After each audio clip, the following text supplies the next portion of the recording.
association representing marine terminal operators and commercial shippers in the maritime space. Thank you for having us. I'm Peter Katz, and I'm the CEO of the Mountain View Chamber of Commerce, but also the co-chair of the Silicon Valley Coalition of Chambers, which is 19 chambers of commerce in the South Bay. And we represent some little companies like Google and Apple and so on, but also hundreds of thousands of small businesses as well. Thank you. Good morning, Attorney General. I'm Stephen Bader. I'm the Executive Director of the East Bay Economic Development Alliance, or we call ourselves East Bay EDA. We do a variety of different economic development activities across the entire East Bay region, and we've been doing specifically a lot of work in the last few years with manufacturers, and as many of you know, really the East Bay is really kind of the epicenter of the state's manufacturing ecosystem. So happy to be here and share some of the feedback given here. Good morning. Thanks for having us. My name is Maria Petrina. I work with Mr. Rodney Fong at the Chamber of Commerce, and I assist him also leading international affairs for the Chamber of Commerce. And the Chamber represents 1,500 businesses, 65% of them are small businesses that are getting heavily impacted by these tariffs. So really happy to be here and take part in this conversation. Hi, my name is Darlene Chubarian. I am the founder and executive director of Global SF. The organization does economic development, which means cross-border trade and investment. Over the years, we've been credited for bringing over $5 billion for direct investment into the Bay Area. And of course, we're seeing a lot of challenges now. Happy to be here. Thank you. Hi, my name is Andrew Mielek. I'm an infill developer. I build infill housing in our urban areas. For about 10 years, I've been working on land use policy to make it easier to build this type of housing. I didn't ever think that I was going to have to talk about monetary policy, and that would be an obstruction to doing the thing that we do. Matt Zeker, I'm Bay Area External Affairs. Well, thank you all. Thank you for being here and for the range of industries and geographic areas that you're here representing. We really appreciate you taking the time with us today to talk about the impact of tariffs on your businesses, on your communities, and on your projections, and how you're grappling with what we see today with the president's really chaotic and unlawful tariffs here. So I'm hoping that we can have a fairly free-ranging conversation. I'm going to pose some questions, and I may call on all of you, but please feel free to jump in as we're going here as well. We'll bring a number of different perspectives to the table, and hope that you will not be shy and jumping in and telling us your thoughts as we go through here. So to get us started, what are the impacts that you are already seeing from the Trump administration's tariffs policies, and what sorts of impacts are you bracing for? What do these tariffs mean for your businesses, for your organizations, and for your operations today, and what you anticipate needing to grapple with as we go forward? Throw it to Martha first. Here with our part. So, I think it's challenging to have a collective number. There's lots of stats that you've heard from the executive directors of Port of LA, Port of Long Beach, so it's hard to do a collective kind of stat, but I think the unpredictability is really challenging for the courts, right? Because it is not like COVID, it's not going to be kind of that surge that we saw in COVID. Likely right now it's fewer vessels in April. We're predicting fewer vessels in May for sure. Fewer vessels means fewer jobs, right? It means higher cost of carrying inventory. So it's really challenging to be able to predict. And right now we are going into ordering for holiday, right? So it's going to be, everyone's trying to predict what they're going to need, what they should be putting in the queue for holiday. So it is really a critical time. And these kind of pauses and these changes that are constantly happening makes it really difficult for people to plan for their business. And for Port of LA, for example, about 125 companies use that port, and many of those are small and mid-sized, and they just cannot try to predict, and they cannot absorb, right, these higher costs. So, there's the larger VCOs that, can plan a little bit better. I mean, it's still chaotic for them. We know that Walmart has made some announcements about prices and what's that's gonna look like. But I think what we should really be concerned with is those small and mid-sized businesses where this is a real big break for them, getting through the holidays. On the export side and with the agricultural industry, that's really challenging as well. A port like Oakland is about a 50-50 port, so that's 50% export, 50% import.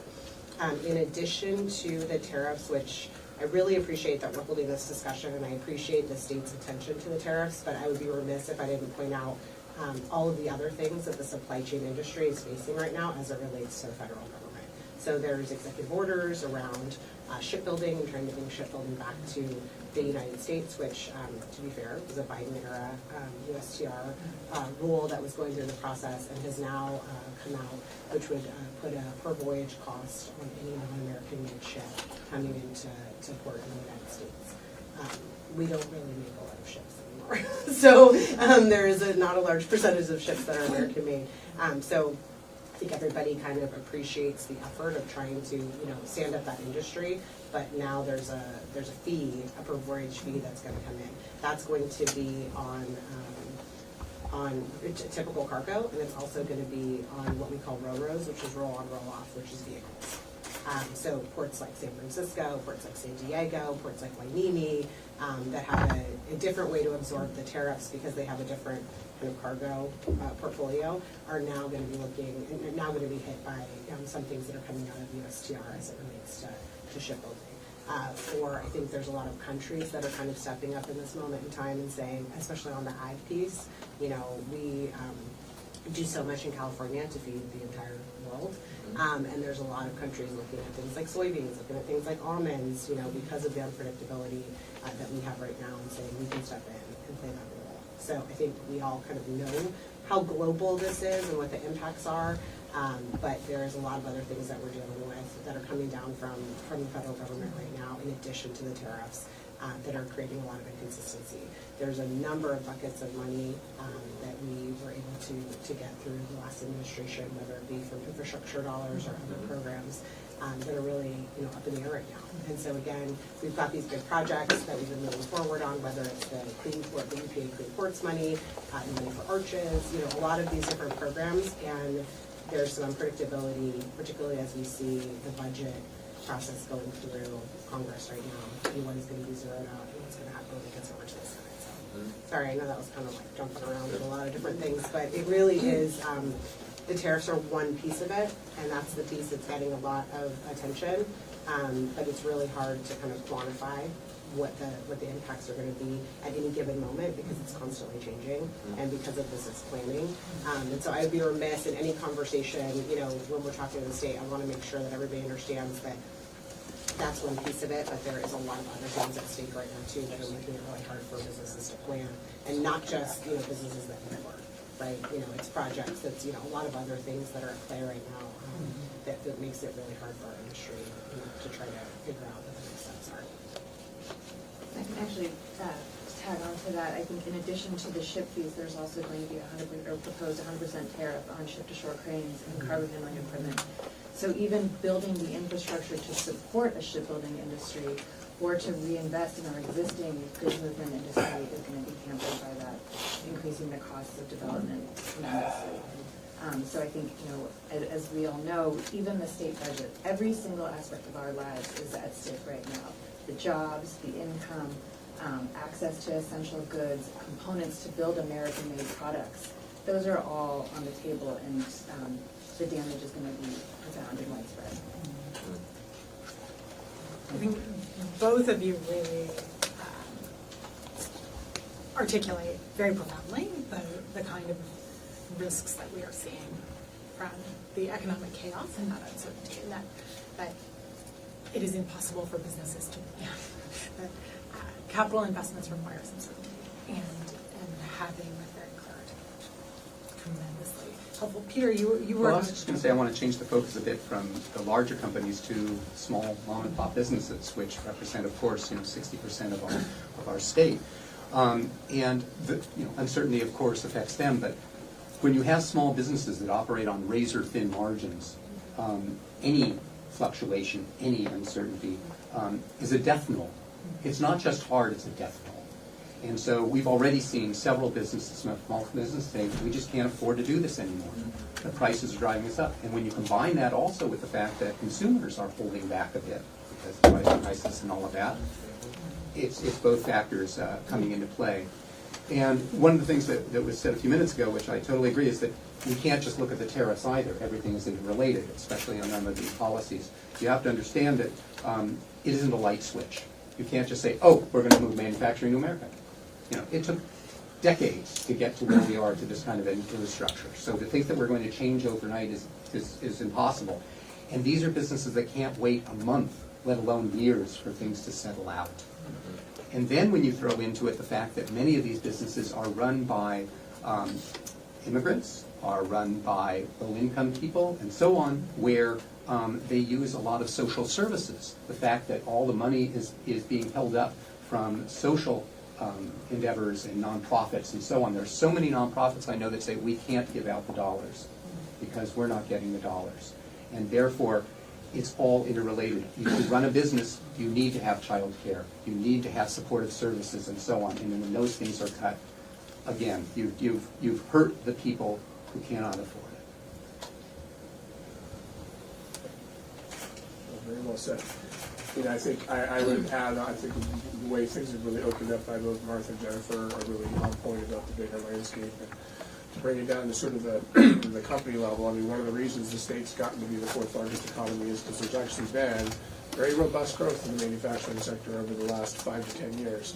It's kind of been almost an undertold story because there's so many other things about our state's economy. But you know, just thinking about even the period leading up and during the pandemic, I know just in the East Bay alone, the manufacturing sector grew in terms of just jobs by about 10%, and it represents in the East Bay region about 30% of the gross regional product. So, you know, even though from an employment standpoint it's relative importance is a little bit lower, from an economic output standpoint it's huge. And of course it gets into the goods movement aspect and all the other things that are sort of tied to the fabric of our work. And so right now a lot of companies are struggling to make decisions about can they continue to invest, do they need to, maybe if they're small mom and pops, then maybe it's time to sell or fold. You know, they're definitely not making investments in new sites or new equipment very much because of all the uncertainty. And so the longer that sort of you know, that continues, I think the more we're going to see some other deleterious effects on everything, on jobs, on businesses, and on economic activity overall. And to be fair, many of these companies just got through COVID. They just are coming That's out right. from the worst, you know, experience, you know, probably in the history of their company, right? They're just kind of back, staying afloat, and then this is happening. And kind of to Peter and Stephen's point, to part of why we're such a large economy is because of the cultural authenticity of San Francisco and the kind of experience that people can have here by living here and that tourists can have here by visiting here. So these tariffs are impacting our small businesses. Many of them are immigrant owned. Many of them are unable to source the things that they need to source in order to provide that cultural, authentic experience. And that is all interconnected. It goes back to the quality of life and the kind of uniqueness of San Francisco that's being hindered right now. So firsthand from one company I'd like to mention is immigrant started a company, 3 partners.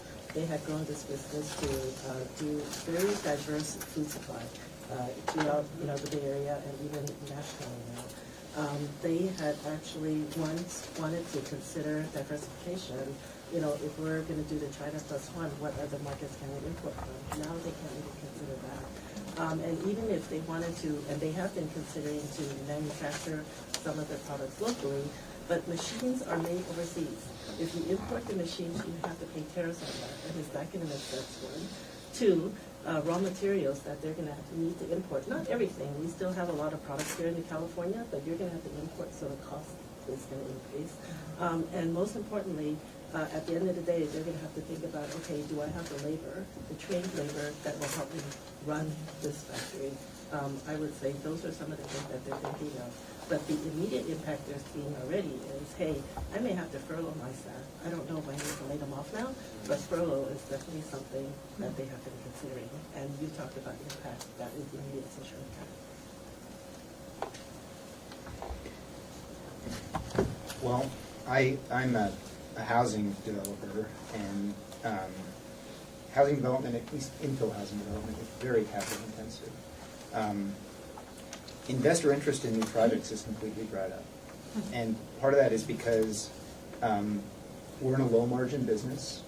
It has a very sensitive schedule. That sensitive schedule is defined by our capital partners, both the equity and the debt. If we run into supply chain issues like we had during COVID, our loans lapse. Some developers ended up during COVID giving their projects back to the banks. No bank wants that responsibility. So banks are tighter now with their lending requirements. At every turn that I look at when I'm trying to finance new development, I just see more hurdles than I see opportunities. So my company in particular has pulled back significantly from pursuing new projects. The impacts of this on our state and our country are profound in the sense that we already had a major housing supply problem. We're looking at turning the spigot off completely with these tariffs. And that's a very scary thing for a lot of younger generations. So I'm hoping we can come to some resolution quickly. To follow on that, is the lack of investor interest, is that because of the larger uncertainty across the market, or is it because your own costs have gone up, or because there's unpredictability about what investment is going to look like? Do you have a sense? Well, thousands of products go into an apartment building or a home. These products are sourced from all over the world. A lot of the raw materials do come from our country, but an equal amount of those products are foreign sourced or assembled in other countries. Our HVAC equipment, faucets, for example. We just don't have domestic sources to buy those parts. And the idea of ramping up a factory to build any one of those parts, who knows how long that will take. And in a building, it's not like I can build a house but not give somebody faucets, right? So I'm not going to start a project if I don't think I can get all the parts and pieces that go into a home. And right now, it's just really, really hard for me to imagine a circumstance where our country all of a sudden starts developing all of these things that we've been sourcing from the world for the last, decades. Case in point, Tesla, 46% of the Tesla car, the parts are made overseas. I mean, think about the cost. I mean, I know we want to make more cars in America, but the fact of the matter is parts are made overseas. They're from Asian countries, and those countries, their products are getting taxed the most, right?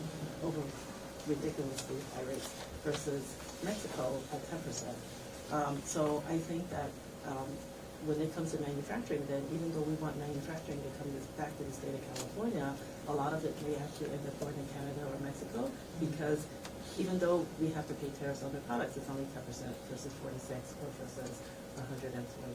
So those are the things that may happen. The risks to our exporters are also really high, that these relationships and sourcing take a long time, and they're very good relationships. And then when you have this type of volatility, people will source elsewhere. So for example, soybeans were sourced in Brazil, and shelled nuts were sourced from Australia. We don't know if that business will come back. And what type of incentive do our foreign partners have to engage in such volatility? Yeah, I think those are both great points. And back to what Darlene was saying just a minute ago, I think that one of the reasons that the manufacturing success story in California is that it's been very high value. And it's been high value because of the way supply chains are wired and set up so that the real high value activity and products can be made here. And so, the cascading effects run all the way through the value chain, and that's where, why we're here, is because it's, the way that the ripple effects of all this are going to permeate in ways that I think we can try to anticipate, but still not fully understand until we're almost there. I want to stress that, California, one of the reasons why we've been able to grow is because we're such a diverse state, and we're very welcoming of anyone from anywhere in the world. And as a result, I like to say that a lot of immigrants, especially immigrants, are very scrappy, and they're very entrepreneurial, and they'll start a business and they'll grow it. What I've seen also is, already, is that there's a decline in foreign students coming to California. I want to point out, and a lot of people don't understand that, one, foreign students pay their full ride. Tuition, they pay 100% of tuition. There's no government subsidies, which are great for the government, right? And also great for the school. One. Two, with foreign students, if the students are happy, the parents follow and they make investments. They start by buying a house, then they start looking at business opportunities, and then from there, businesses grow. I think that because of the instability and also the selective immigration policies that are coming from DC now, that students, the parents are afraid to send their children here to study, and then as a result, the investments will not grow. And I think that really hurts us. We don't see it, but there really is a huge impact there. And investment in housing, right, in the projects, because I have seen a lot of ground-up developments. They are being funded by money from overseas, because hey, my child, I'm going to give her or him, $2.5 million. I like using that number, but $2.5 million, and put it in a fund, and they can invest it wherever they want, and then look at opportunities like this. It's like 18 months, I get my investment back with a good return. Why not? And that is how a lot of small to medium-sized projects are being funded and financed now, or in the past, right? Andrew, can you talk a little bit more about that sort of housing? I completely agree with your observation about the massive supply challenge that California has had, and the policymakers have been hard at work trying to identify pathways for more expedited housing, more streamlined housing, buy right housing to build faster. Maybe some of those policies or things that you worked on that have helped some of your projects, and then the tariffs. What does it mean right now to housing projects that are new ones seeking to be greenlit, or maybe ones that are midstream? Is there a pause on all projects, or are people treading carefully? What's the real concrete impact? Different investors have different risk profiles, I should say. So I'm going to speak a little bit more generally. These tariffs are, well, the numbers that I look at are the Fed's numbers. To build expensive projects, you need to borrow money, and that's controlled by the Federal Reserve's monetary policy. These tariffs have now basically surpassed the Federal Reserve's sort of responsibility of controlling lending rates. And if you look at the bond markets now, the bond markets are reacting to these tariffs, and that is a scary thing. Our credit rating, our federal credit rating, seems to have gone down. Much like our foreign products come from overseas, so too does investment. And if people are less likely to invest in the United States, that just affects everyone. It's harder for me. That trickles down to the project scale. It's hard to be specific here because these are big, abstract issues that we're still trying to grapple with. But it's problematic. What are you doing on your projects? Are you holding for now? I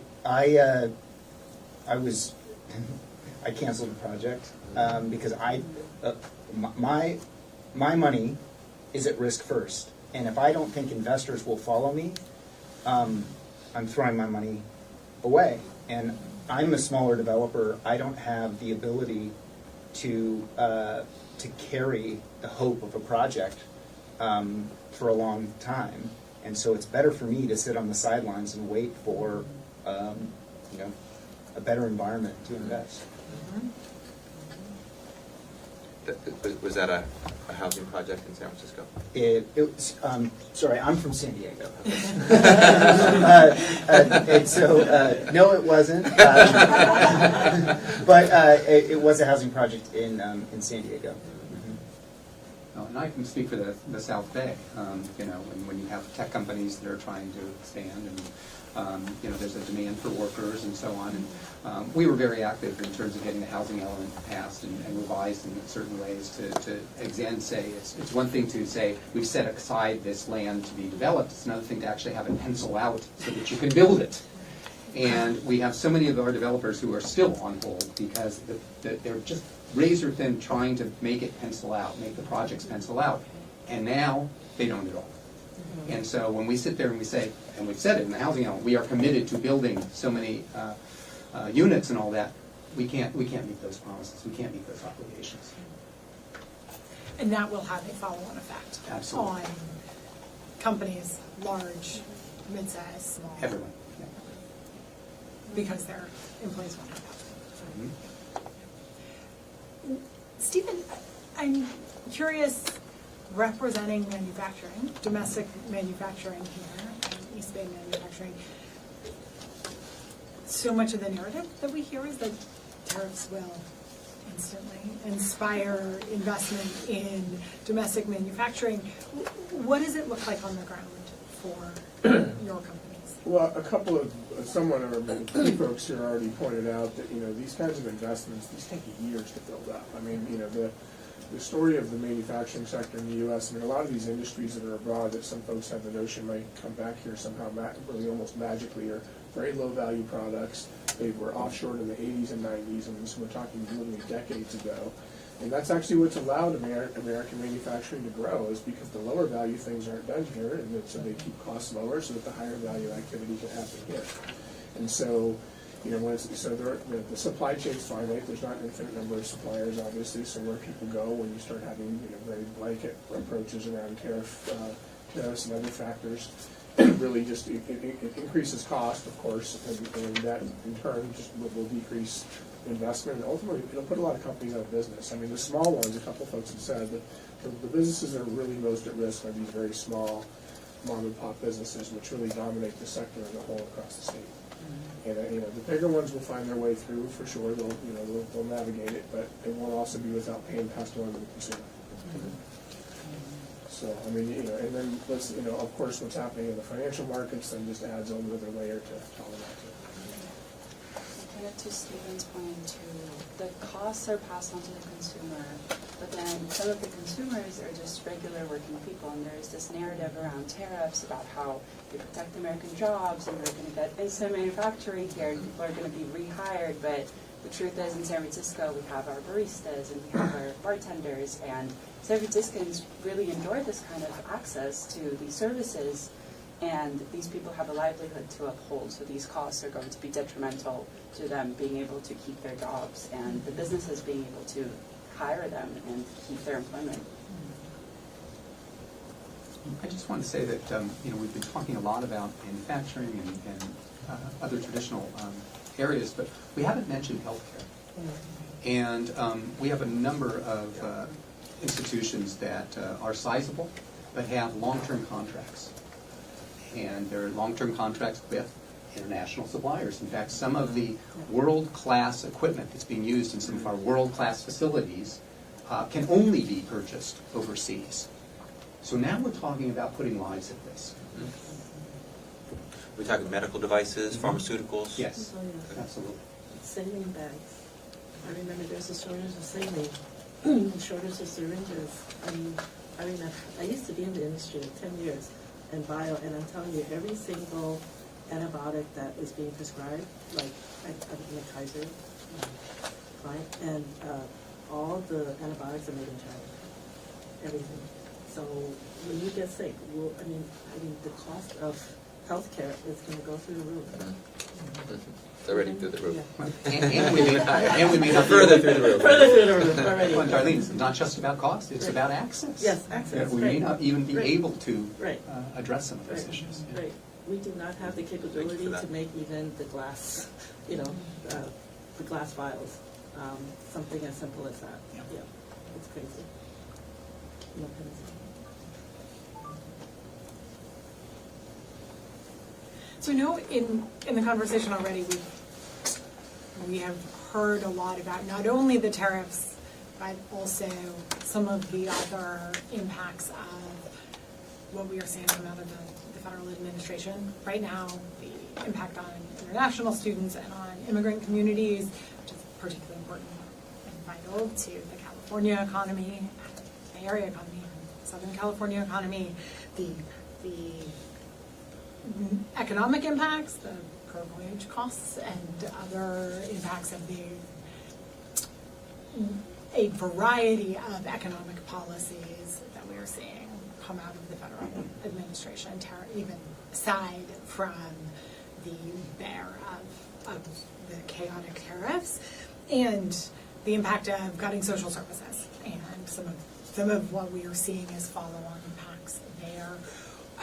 I'm curious to hear from all of you, what are some of the other impacts of other federal administration policies beyond tariffs on the way of life for businesses that are trying to invest, employ, and serve here in California? I think we touched on that a little bit in terms of access to materials and equipment, the ability to invest in advanced plan.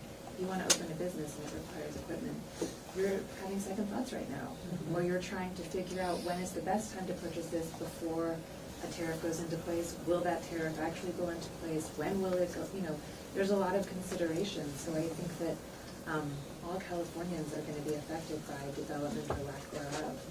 I think we'd be remiss in not, acknowledging the housing construction needs in Southern California right now as they rebuild from the fires. And they need everything from new stoves to shingles on their homes. So many of which, as you heard from Andrew, are made overseas. And we don't have the magic domestic capacity to be providing those. Even if we want to, bolster home employed, if you will, homegrown talent and all of that, we're cutting into that as well. We have so many of our population who don't want to show up publicly because they're worried they're going to be deported. We have so many schools that are cutting back on their funding or not receiving funding. And so we're not educating who we have right here locally. There's so many companies that sit there and say, I can't hire fast enough, I can't hire locally enough, and this is at all levels. And so when you cut off development of that base, where are they going to come from? And then when you talk about manufacturing and about actually getting it set up, it's not that nobody wants to manufacture back on U.S. soil, but the thing is the fact that it takes, one example, I had a company, it was a company in San Francisco, they co-work space, right, for food tech actually, and innovation. They had imported an extruder into the United States and in San Francisco. It took them 6 months to get a permit to start operating. Okay, and if that's only to bring a machine in, what about getting a building permitted? What about getting plans permitted? That's going to take 18 months, 24 months at least before it can even break down. So what happens in here? Also in that vein of advanced planning, if the billions of dollars in taxes that our industries generate, that has direct effect on the state budget, which then you're seeing cuts to the state's ability to invest and to attract. Well, any loss, I work in an industry that needs a lot of permits. And anytime you lose government workers that are part of that flow, and it adds delay to the process of getting an approval, it adds one extra layer of unpredictability and yet one more reason not to invest in a housing project. So when we lose these public service workers that are helping getting approvals, it's one more way that I can't move a project forward. When we talk about economic vitality, we often talk about California being a place where ideas come to grow. And we talk about, we are creative in our solutions and all of this sort of thing. With the tariffs, we're becoming a country of no. we can't do this. No, we don't have the resources. No, we can't invest. Right. We have to cancel projects and so on. And in a perfect world, you know, in a different economic time and a different budget year for California, it would be wonderful to see California, given, you know, the gravitas that it has as the fourth largest economy, to be able to come in and supplement. So for all of this, you know, we want to set up more manufacturing. Well, the administration's doing isn't providing any carrots and sticks, or that's typically how you do it, right? You know, since it came up. So especially on a lot of these clean energy projects that came out of the Biden administration, some of the investments that they made, many of those, because that process took so long, you know, now, right when they're looking at ramping up, it's not a time to do that, right? And so, in a perfect world, it'd be wonderful if the state could come in and try to help fill the gap, but we're not in a position to do that right now. And based on, you know, what we rely on as a state of California, IPOs, capital gains, all of those things, you know, it doesn't look like it's going to get better before it gets worse, so that is making everyone pause. Like I said at the beginning, you know, people aren't rushing out to buy, you know, to buy a bunch of goods, you know, that they're importing to get in front of the tariffs, because the tariffs are like this, you know, it's a 90-day pause, it's a negotiation with a certain country, it's, you know, so there's so much movement now internationally between other countries, to Jen's point, filling in the gaps, and these things take a long time. People are making very hasty, quick decisions in the meantime to invest with other partners. It is going to take a long time for that to come back, because those decisions, you know, typically you don't have to make those decisions in such a quick manner, and that is happening right now, but these are, you know, these are relationships that we've been investing in for decades. So one thing that, you know, I do appreciate that the state has done, and I think this administration has done, is trying to say California is open for business, and we do want to have international, you know, relationships. We are the fourth largest economy, so we can say that, and it's actually really meaningful to be able to say, hey, Canada, you know, we want to work with you. We're still your partner, and so understanding the budget, you know, constraints that we're under right now, I think that direct diplomacy is really helpful and important, and that's something that this administration does really well, and that this governor does really well. Great. So, trying to find a, you know, something that we can also work on and do and put our energy into, and I think that is one of the things that can try to fill that gap. Can I make sure I understand something that I think I heard, that some of these export-import relationships take lots of time to build, but can be destroyed overnight? There's almost like a disproportionate like time relationship to the building of it and the cultivating of it, and then the destruction of it. Is it so some of these like years long, I don't know, maybe decades long relationships, you think they could end and then never come back?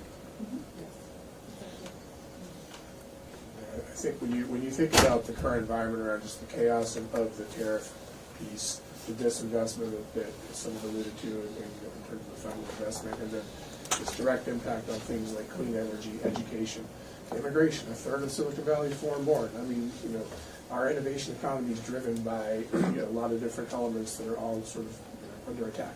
And it's really, I mean, it's timely that we're having this conversation, because we really do need to find ways to push through. And to bring it back to San Francisco a little bit, it's no secret that we're a tourism reliant city, and y'all may have heard about the doom loop and this terrible media narrative that we are receiving, and folks are somewhat scared to come here, whether it's from the United States or from abroad. So to your point about immigration policy, this is an added layer on top of the narrative that already exists, and now it's branching out from San Francisco to the United States, and it's affecting our high-skilled labor and also our general labor as well. And last but not least, we do have a few large-scale sporting events coming to California, and there's a very real question of visas and how that's going to look for our visitors, and the infrastructure that will need to be built, and how we're going to be able to pull that off. All in very short time. I also heard, Peter, in particular, you've underscored this point, but I think it is quite relevant for everyone around the table. I would appreciate any further thoughts that the gutting of social services and Head Start cuts and the kinds of support systems that our economy across the board relies on to enable enable people to work and care for their children and their families, and enables businesses to thrive, that those federal cuts and the state doing what we can, but we are mighty here as the fourth largest economy in the world, but we are not a federal government, not able to fill in all the gaps there. What sort of impacts are you seeing, or are your businesses seeing from the uncertainty about the availability of the broad education and social services network and other social services and community-based supports? Well, I think you've said it well, Eleanor, that it really is, it affects every aspect. It affects workforce development, it affects the ability of people to even come to work, it affects, the engine that keeps all of our businesses going. And again, they are so interrelated. It's the age-old adage of, if I have a flat tire going to work, I'm doomed, because I'll now be late for work, I may be laid off. And if I'm laid off, I can't afford my house. And if I can't afford my house, where do my kids go, and so on and so forth. And then throw in food insecurity and so on. And one of the things about the Bay Area specifically is that we've been very, very good and very, very sensitive to our most vulnerable. And our social services, are everywhere.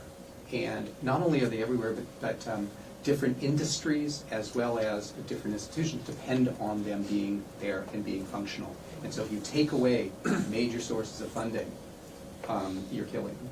And more importantly is that a lot of these organizations are resilient, creative, and yes, their investors will say, oh my goodness, let's put some more money in. We saw that certainly during the pandemic. But they can't do it forever. And again, if their businesses are under assault, they're going to have to make some hard calls.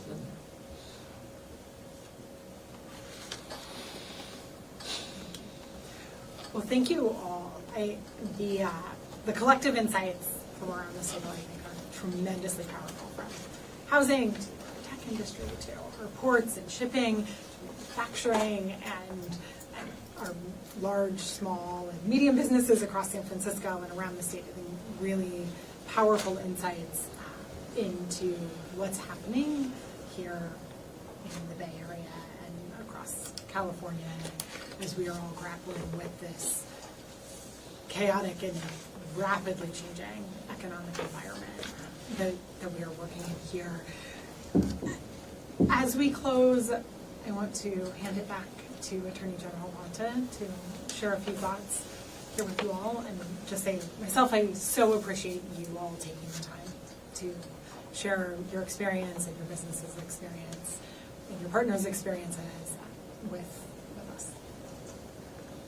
Yeah, I want to express my appreciation as well. Thank you for the candor, the directness. It's needed, necessary, it's helpful for us as we continue our work. We need to know what's happening in your worlds, with your businesses, with the workers, with the mom and pops, with your industries, and so this has been very helpful. One thing that really stood out for me was sort of the interconnectedness of a lot of different sectors, different policies, and not just the tariffs, impacting the costs of to do business, and maybe that being passed on to consumers, but the worsening of our and exacerbating of our housing crisis, and this idea that we need to build 2 to 3 million more units of housing, and we weren't on pace before. We're definitely not now, and or just putting it into stark terms, lives are at stake, health is at stake when it comes to healthcare, and not being able to get the medicines or the devices or the equipment that we need to take care of people at the standard that we hope for. Or government employees that need to do permits in a high permitting industry like yours, Andrew. So, there's all these different components to it. But like some of the words that really stood out to me that are, just really painful to hear, talking about, sell or shut down, furloughing, canceling a project. That's real stuff, and it's happening now. And so I thank you for sharing it with us, and it makes us even more motivated in a place where we are already highly motivated to tackle these unlawful tariffs and make sure the damage that are delivering on California and our business communities, so that we can stop them and block them. I'd be remiss if I didn't share my own observation that this administration was one that talked about lowering costs on day one, talked about being the administration that was going to be great for the economy, and I think your own lived experiences and those of the people that are your members that rely on you show the opposite, unfortunately. So we want to make California the best place to live and work, start a business, grow a business. Right now it seems like folks are in survival mode. There's no startup plans. There's no growth or expansion plans. It's survive if you can, and some can't. And so that stark fine point on it is really painful, but also meaningful for us as we continue our work. So for me, as someone with the honor and privilege of being in elected office, the most important thing to me to fuel my work and drive me forward has been hearing people's own authentic words, their own personal experiences. And when they share an injustice or a wrong or a problem that I can help fix, it motivates me even more. So consider me highly motivated. But thank you for spending the time with us today on a Friday and taking the time out of your busy days. I know your communities and your businesses need you, but this is very helpful for us. So again, with a lot of appreciation. Thank you for a wonderful discussion. Thank you. Thank you. Thank you.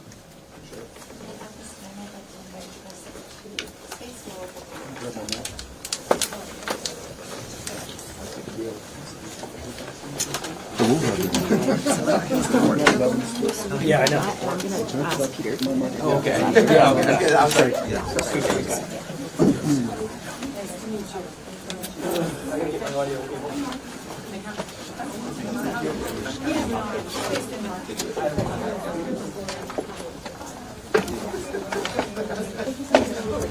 I'll come and grab you.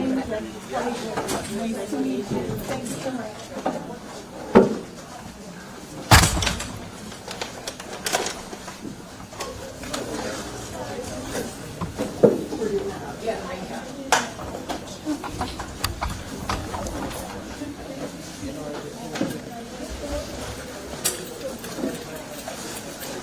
It would look better. It would look better if you had to stand here and you shoot this way, so you got the swallow here. I know, I wanted that, but this is what they want. Okay. You can't block the other entrance to the other office there, so.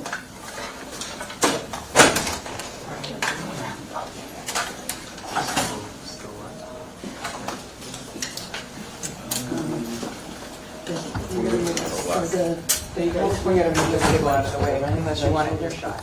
Yeah, it's the same order they were in before. Let's, here we can slide it. Yeah, slide it.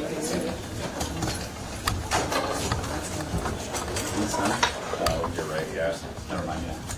All of them.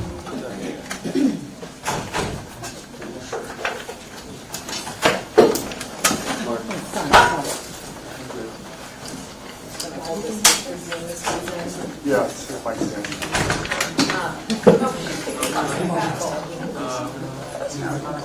I know. Just you guys have to.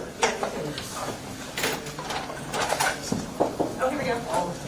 Sorry, they locked us out. You can move. That's all right.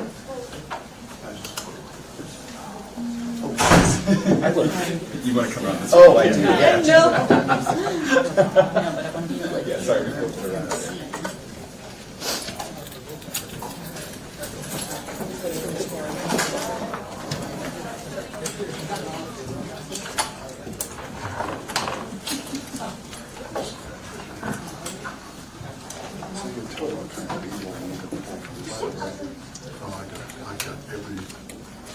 Don't worry. Just trying to get it that way. I'm going to tell you. No. Oh, we're going over here now. Yeah, we had to switch. You like the flags?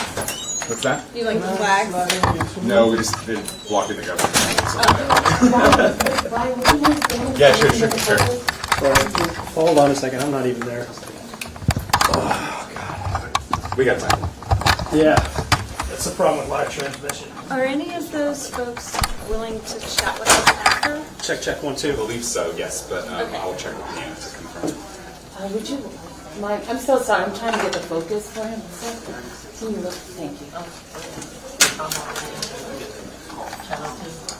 Keep going with incandescent. Check, 1, 2, Yes. testing. Yes. Thanks everyone for being here. Light's good, it looks like. Yes, Test, thank you. test. Sam, how's your focus? We got Sam? It's sound. good? Yeah, 1 second.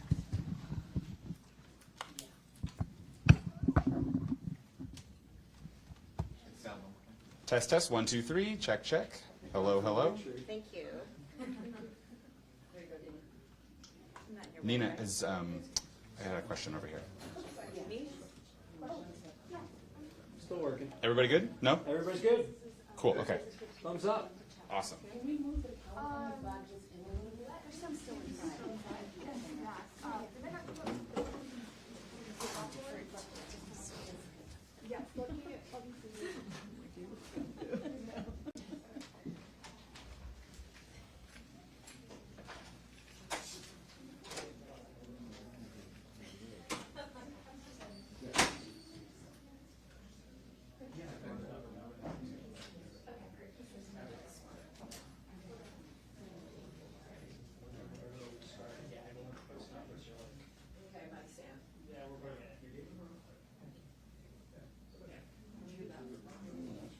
Oh, yeah.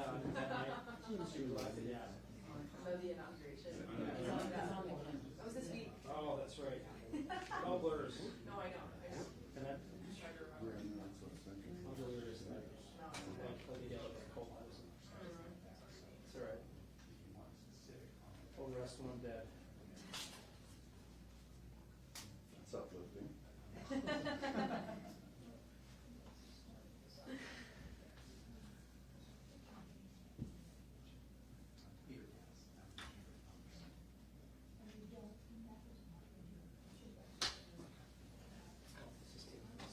can't depend on that battery. That battery lasted for 45 minutes of hard wiring. You're getting me nervous. Well, that 9-volt is on its last leg, I think. After you get this out.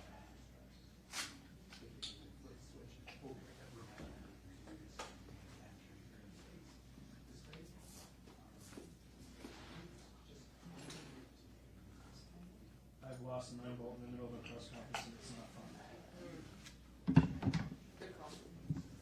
AA rechargeables, they last for a long Well, they're even worse. Oh, great. No, it's too. I'm just saying 9-volt. Just throw it in. AA, you're struggling with too. Twice as hard. I've been preloaded in a little container. So Oh, do you really? I did, yeah. I love it. Oh, so you turned it into a 9-volt. Technically. Yeah, basically, yeah.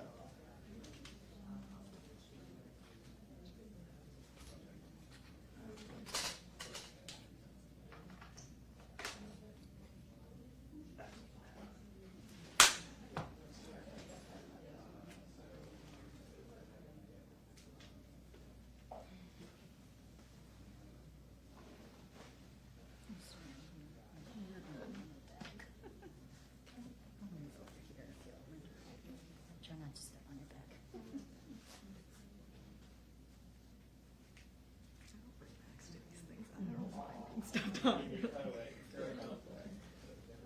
Nice. I made this package. Thanks, Steven. I know it's. I know it's. And I think when I went by you, I was like, you better give me that cut. Better put me in your story.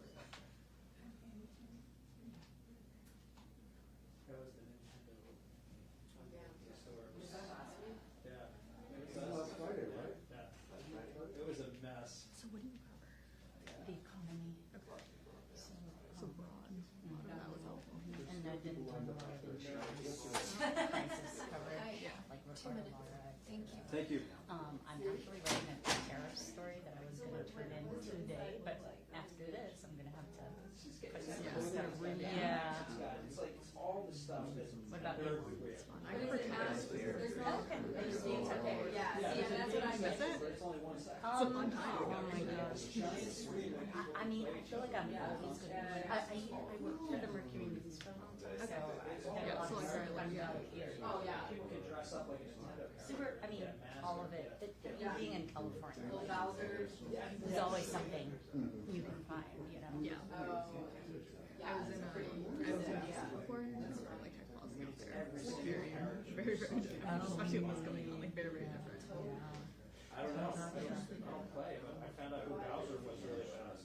Oh, yeah. This sort of, because Bowser, yeah. Never would happen out there. So you wonder if they named him after him or if No way. Mario's been around forever. I don't know about, it's good. No, I feel like Bowser's been like. Yeah, that's one thing I don't miss about. Yeah, there's no way she can see this that long. Yeah. I'm sure You it's know, part of the companies will talk to you when they want you to learn something, or when they want to say something. But usually, like if it's, they won't go below certain. It's very like access driven. So is politics. It's what do you do? I was gonna give you one anyway. Today, It's like they know you're like how more sophisticated operation. Like the industry's very careful. I think it's changed a bit. Right? Like a lot of I don't know what they're calling it. But a lot of a lot of like groups and like we both have our companies realize that like these top lights are extraordinary. Right, look at that. oh yeah, okay. They are just speaking out again, like when they want to, right? When they have something to share. Like you can't just kind of fiddle your thumbs and like not say anything about it. Like there's now way more than there's way more They're like Fresnos. urgency they feel about And it. they're industrial strength. I mean, this thing's been on the camera for 17 years. And it used to be an incandescent bulb.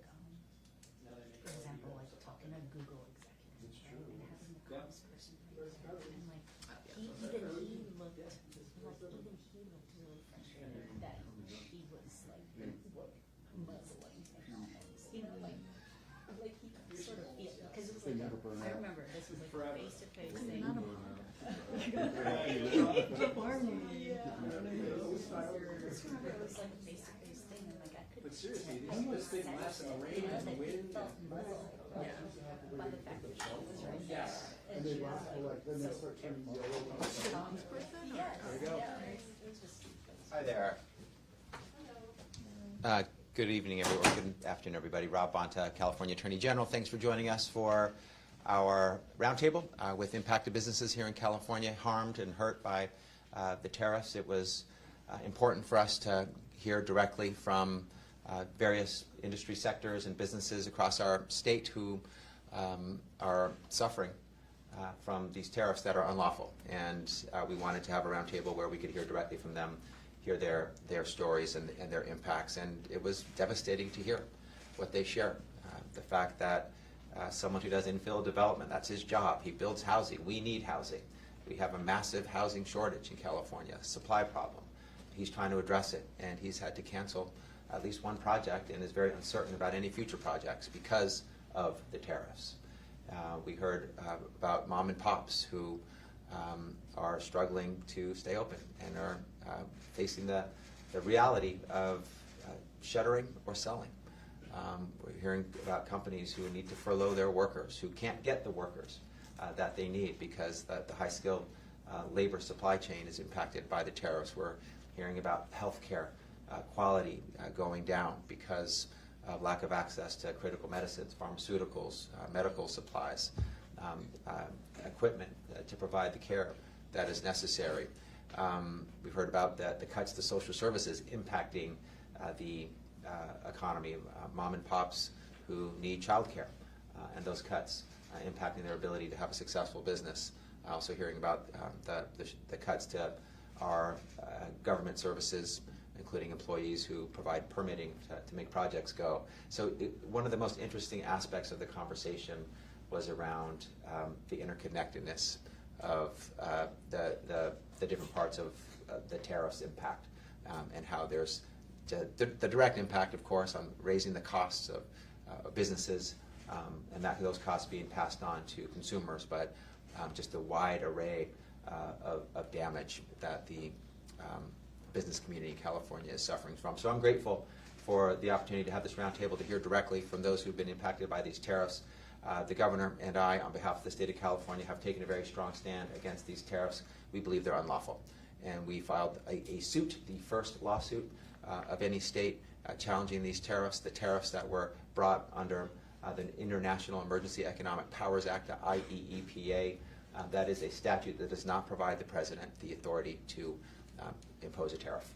The word tariff does not exist in that statute. That statute has never been used in the history of its existence to impose any tariff on any other nation, much less imposing a tariff, using that authority to impose a tariff on every one of our trade partners, over 200 nations. So we believe strongly in the merits of that lawsuit. We are continuing to press our case right here in the Northern District of California. We brought a preliminary injunction seeking an order for now while the case proceeds to stop these tariffs that are hurting California and Californians and California businesses. We have a hearing next month on that case.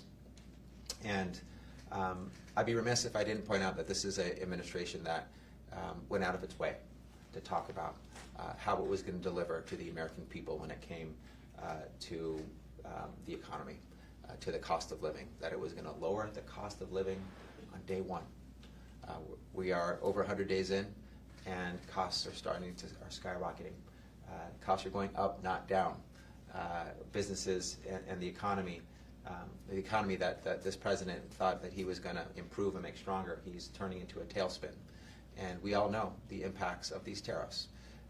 The projections are that there is going to be over $100 billion in economic output that we're going to lose year after year. That's nationally. Slightly lower numbers for California. We know that inflation is going to be going up because of these tariffs. The costs for everyday Americans, everyday American households going up by thousands of dollars a year. We've also seen that the worst two-day period in the history of our stock market. So that's what these tariffs have done. And we're not going to stand by as the fourth largest economy in the world. Nearly 40 million people in this great state of California, a place where we are proud that we are the biggest importer of any state, the second largest exporter of any state, the largest exporter when it comes to ag, the largest manufacturer. Our economy is a tentpole in the American economy. And we're not going to stand by while the president unlawfully seeks to impose tariffs that hurt our economy. And because of our outsized economy, we've suffered an outsized economic impact. And grateful to be able to, again, hear more from those impacted by the tariffs, which only motivates us more and makes us more resolute in our commitment to advancing this lawsuit and getting a court order blocking these tariffs. So with that, I can open it up to any questions that you might have. And Mr. Attorney General. Thank you. Yes, sir. It's interesting to note that tariffs are on products and goods. They're not on services. Is there a legal theory that you can advance that basically says that the federal government is attacking the service business through the tariffs, which you say are illegal to begin with, but another cause of action is that the service industries, whether it's supported both one that supports 98,000 jobs or it's a hospital, whatever service you want to talk about, this is an illegal act that has far greater impact because it affects many more people, much more of the economy, since we are basically a service economy. I mean, that's perhaps the biggest takeaway from the conversation that we just had today is the widespread nature of the impacts from these tariffs. The fact that they are indiscriminate and scattershot and impact everybody in every industry, whether you're a worker or a patient, whether you're someone seeking housing, whether you rely on goods or you are seeking services. Our economy is interconnected, and the tariffs impact everyone. So absolutely, people who provide services rely on goods, on products to deliver their services, and those are impacted by the tariffs. So it is a fallacy to think, and I know you're not suggesting this, that the service industry is somehow immune from the tariffs. They are directly impacted. Everyone is, which is the point. They are devastating, up and down our economy through every part of our society.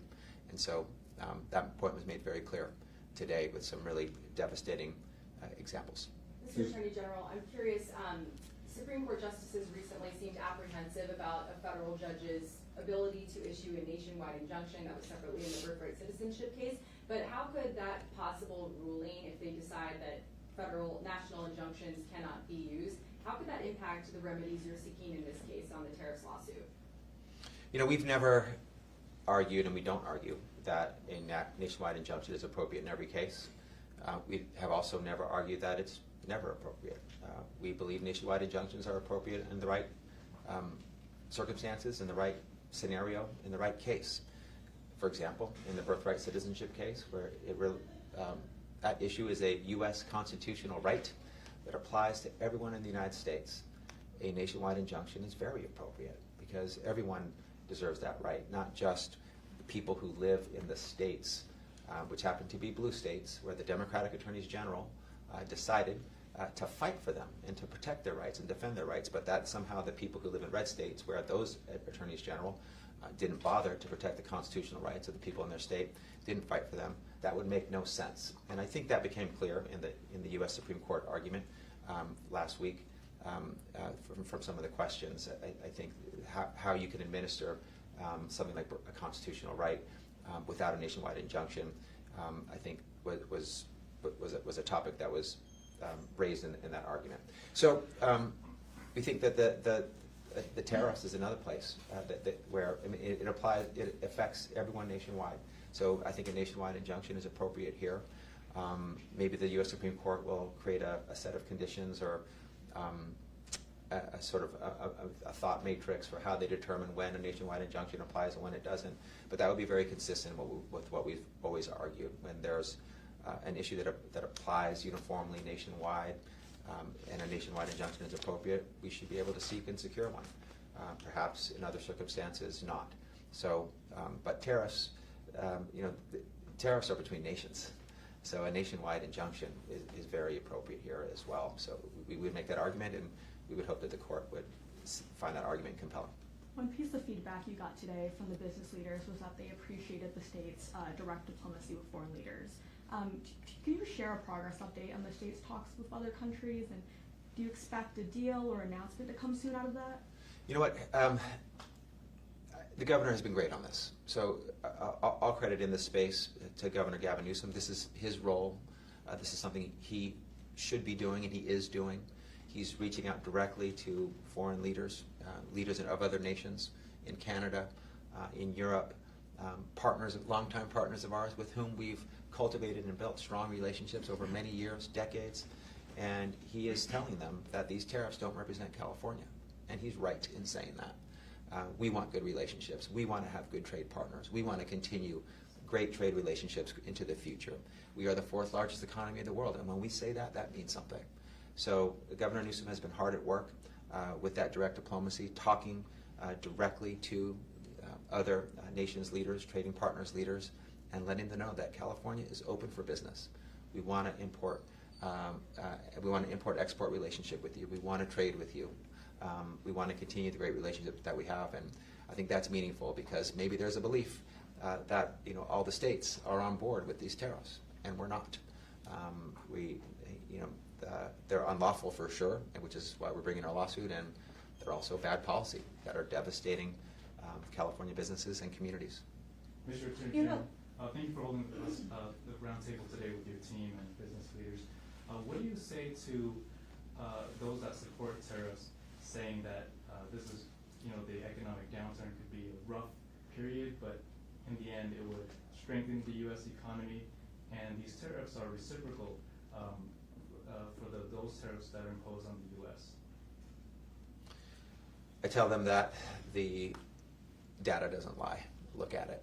Look at the evidence. Listen to the businesses who are impacted by them. Listen to the mom and pops. Listen to the consumers whose costs are going up and are struggling with inflation, who are screaming and have been screaming, lower my costs, don't raise them. Just look at the data. Everywhere you look, the answer is the same. The tariffs are devastating. The tariffs are unlawful. The tariffs are bad policy. So this idea that, hey, just suffer, and maybe one day, someday, maybe it'll get better, is cold comfort. And there's no confidence in that. This is, these tariffs are providing the opposite of what the business community always craves and deserves and needs. They want predictability. They want certainty. They want a plan.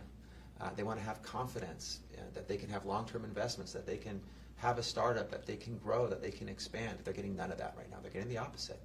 And as was shared very appropriately and pointedly in today's conversation, these are businesses that are emerging from perhaps the worst business experience in their life when it comes to COVID, which, as we improved health and saved lives, many businesses suffered.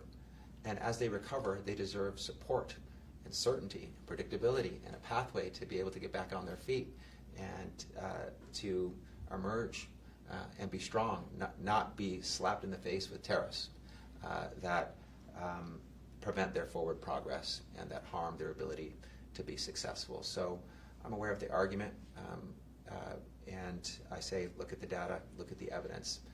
It's undeniable and indisputable. It strikes me that what you're doing here, there's two efforts. One is legal, the other is listening, but also listening in public. Can you talk a little bit about what you're trying to do by inviting us as well as the business leaders? Yeah, you know, I'm an attorney and honored to be one. Also, elected a leader who represents real people, everyday folks, Californians, mom and pops, people who started a business with a dream, who are struggling to run a business, who are trying to pay for college for their kids and eggs and groceries and gas and healthcare and housing. And there's a legal story to everything that we do, and there's a everyday person story to everything that we do. And sometimes those are both presented to courts. That's what amicus briefs are for. They provide perspectives of people who are impacted by the legal issue that the court is looking at. And so today was sort of was an opportunity to look at real everyday impacts. You know, sometimes we can talk about the International Emergency Economic Powers Act. We can talk about Congress's ability to tax and impose tariffs that don't belong to the executive branch. We can talk about these big numbers, you know, how many billions of dollars the national economy will lose. But to me, it's always most important to hear from everyday folks. Make it real. See what is really happening on the street, on the ground in California. And we heard it today in people's own voices. It wasn't us filtering it and telling, what we thought. You heard directly from them, and we wanted you to have an insight into that as, reporters appropriately cover the tariff story, its impacts, the legal challenges to it. I think it's very important also to have the story of everyday folks and their impacts on them. If I can follow up, like you said, you're an attorney, not an economist or a business owner or business representative. But maybe you could imagine if you were able to get a preliminary injunction at, following the hearing next month, what would that look like? A preliminary injunction? Yeah. What would it provide the stability that these businesses crave? It would end the tariffs. It would end the pain. Obviously, and that's the goal. So the tariffs that we're challenging, the tariffs authorized under the IEEPA over tariffs applied to all of our trading partners, over 200 countries, we are seeking a declaration and that they are unlawful and an order that they cannot be continue to be implemented.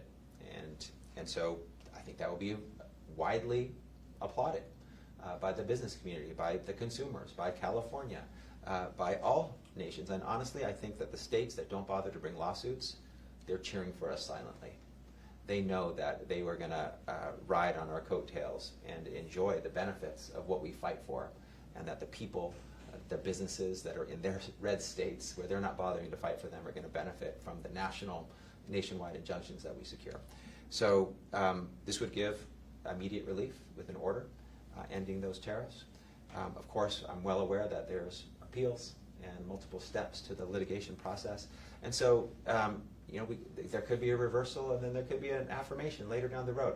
So, but ending the tariffs and having a court order at any point, including when, if we secure our preliminary injunction, which I believe we will, I think will be very helpful to our business community. So if they appeal, the stock market might bounce more. It could. So, and that's, again, and this is driven by the tariffs. This is driven by Trump.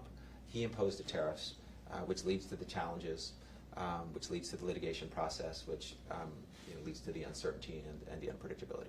Attorney General. This sort of goes back to the first question that you were asked.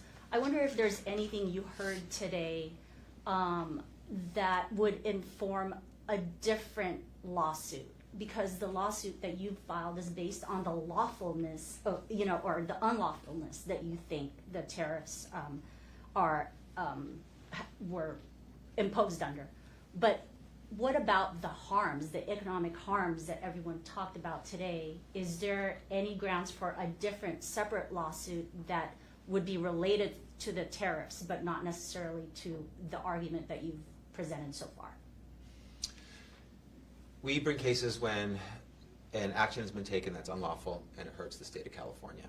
And we looked at all of the tariffs that were imposed by the Trump administration, and we brought the lawsuit that we brought because we believe that the tariffs imposed under the IEEPA are unlawful.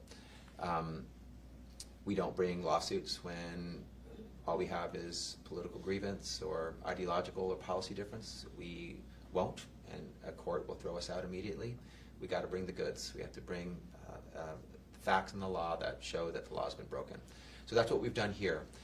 And what we've heard inside, I think, could be very important to a court in understanding the impacts of these tariffs as they decide the legality. I think some of what we heard would be very appropriate for an amicus brief, a friend of the court brief, for businesses to say, here are the impacts on us. We just want you to know. As businesses impacted by these tariffs, here's what the impacts are. And so I think that's how the stories that you heard inside that room might emerge and be part of a court case, not necessarily a different case, but as part of the understanding the impacts of these tariffs as the legality of them is considered by a court. And we want to get have your time for one or two more questions. quickly wanted to get your reaction from two headlines from the Trump administration today. The president is ordering Apple to move manufacturing to the U.S., which is related to this. And then secondly, it appears the Trump administration is also moving forward with its plans for Alcatraz. Some officials from the Federal Bureau of Prisons were visiting it, plan to return. Is that something that California would fight back against or can? So the statement about Apple is something that is obviously disappointing from my perspective, but very unsurprising, very predictable. It is exactly what he does. It's almost like he wakes up in the morning and says, hey, I think Apple should build more Apple phones. And so maybe I'll tell their CEO that he should do that. And then maybe tomorrow he wakes up and he says, hey, I was just kidding. I have a different view. Or maybe I'm going to turn my attention to someone else who I want to impose tariffs on. Maybe Hollywood's not making me happy today, and they need to have a tariff on Hollywood, which is a true thing that he said. So it's how he operates. It's how his brain works, unfortunately. And it's exactly what the American people and the American business community do not need. They don't need the chaos. They don't need the confusion. They don't need the uncertainty. They don't need the unpredictability. They don't need the blatant and transparent political aspects of it. Why does he impose a tariff against Hollywood? Because he doesn't think Hollywood supports him, because it has a lot of Democrats that support other candidates. That's not how you make good policy. That's not a thoughtful way to lead the greatest nation on the history of the earth and to be a leader for all Americans.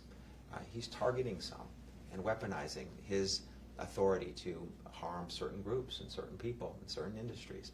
So this is yet another example of that, unfortunately. On Alcatraz, I thought it was a joke when I saw it the first time. And who knows? It doesn't seem like serious policy. I honestly thought he saw The Rock, that movie with Sean Connery and Nick Cage, and then said, hey, why don't we open up that prison again, because that's how he thinks. Maybe he's real, maybe it's real, who knows? I think they have, as a lot of the stories that you've shared and people have uncovered, there's massive infrastructure problems for how to have an operational facility there for what he wants to do with it. Again, that's classic Trump, not thought through, half-baked, off-the-cuff statement that just seems to be an unfiltered way his brain works. But okay, he has people coming to look at it, see what they say. If the Trump administration's plan was, it seems to be, throw everything you can on every subject all at one time, is it not fair for the states to return the favor by saying, for example, that tariffs are not the supreme law of the land. Civil rights are like the right to make a living and things like that. Or that it's an illegal tax on services because it's illegal the way he has done it. Or that it's a states' rights issues, that those powers not granted to the federal government, the enumerated government, are given to the states. Is it not maybe a better approach to throw the same stuff at the Trump administration as they've thrown at everyone else and see how they react? You know, it is their strategy. It's been stated. It's not a secret. This idea of flood the zone, chaos and confusion, shock and awe, and their actions have been consistent with that strategy. The volume of executive orders and other department and agency actions has been much greater than in Trump 1.0. So it's a strategy that they've telegraphed. It's a strategy that they're following. I will say, as someone who's been looking at every action that they take to assess its legality, the quality of their action is poor in terms of its adherence with the law. We've sued the president 22 times in over 16 weeks, more than once a week, prevailing, at least preliminarily, in most of those cases where a court independently assesses the action of the federal government and says, you're likely to succeed on the merits, California, so we're going to stop this action, at least for now. So don't understand volume for efficacy or quality. It's a lot of not well thought through, not legally supported, and not lawful actions that we're able to stop in court. Yesterday we got an important injunction on a Department of Education reduction in force. Yet another win for states pushing back. So what's appropriate, I believe, is to make a commitment to the California people, which I've made, which is that each and every time the president breaks the law and hurts California, I will sue him in court and stop him. And that's what we're doing. And we are definitely considering all of our arguments. The 10th Amendment, which you've just cited, which is our Constitution, the part of the Constitution that provides states with robust states' rights, we use that often to protect ourselves and to make sure that our 10th Amendment right is not being violated. Our approach to our civil rights as well. So we are aggressive in response, but I don't think taking on the approach of the Trump administration is necessarily wise. I think it's reckless, it's not thought through, it's unlawful much of the time. So that's not an approach that I would want to adopt. Ours is fact-based, strategic, thoughtful, based on the law, based on the facts, based on the Constitution, with compassion and love for our people, the American people, the California people, always first and foremost and top of mind. So I don't think we need to adopt his approach. I think our approach is working just fine. Quick follow-up on Apple here. We heard today from a group that represents it. Have you been hearing anything from the company itself or other electronics manufacturers? And also, do you see a role for the state to get involved here? Seeing that this is a California company and that it is being kind of explicitly targeted, seems, by the president in this way? We definitely will assess our potential role. We, of course, are proud of our California-born companies that are some of the greatest in the world.